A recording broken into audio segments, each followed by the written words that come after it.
अध्ययन करने जा रहे हैं कक्षा 3 की पाठ्य पुस्तक हिंदी व्याकरण का।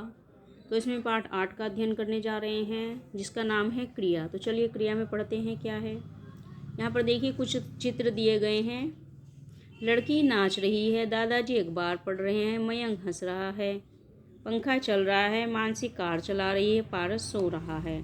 तो उपयुक्त सभी वाक्यों में कुछ ना कुछ काम हो रहा है, जैसे नाचना, पढ़ना, हंसना, चलना, चलाना और सोना शब्द किसी काम के करने या होने के बारे में बता रहे हैं। तो यहाँ पे किससे क्या पता चल रहा है? किसी ना किसी कार्य के होना या करना। तो हम कह सकते हैं कि जिन शब्दों से किसी काम के करने या होने का पता चलता है उसे हम क्या कहते हैं? उसे कहते हैं क्रिया। तो कुछ काम किसी के द्वारा किए जाते हैं जबकि कुछ काम अपने आप हो जाते हैं। तो जैसे माली पौधों को पानी दे रहा है तो काम का करना, बादल गरज रहे हैं काम का अपने आप होना।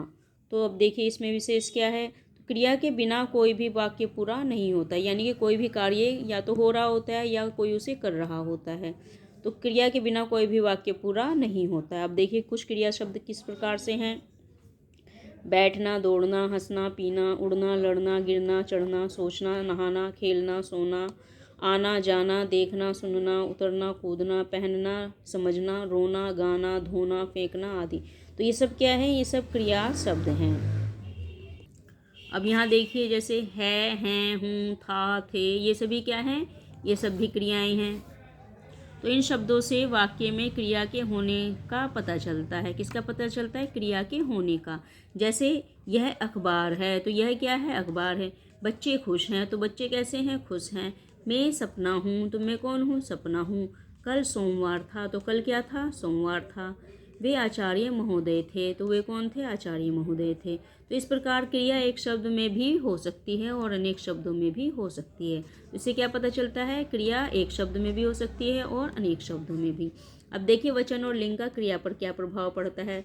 तो वचन के अनुसार क्रिया का प्रयोग किया जाता है। जैसे एक वचन में चिड़िया उड़ रही हैं और बहुवचन में चिड़ियाँ उड़ रही है। अब देखिए लड़का जा रहा है, लड़के जा रहे हैं। तो ये क्या है? ये एक वचन है और ये बहुवचन है।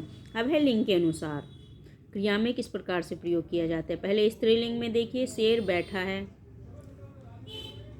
तो ये मतलब उलट हो गया है। यहाँ पे ये स्त्रीलिंग है, यहाँ पे ये पुल्लिंग है। तो यहाँ पे देखिए ये स्त्रीलिंग शेरनी बैठी है और ये शेर बैठा है।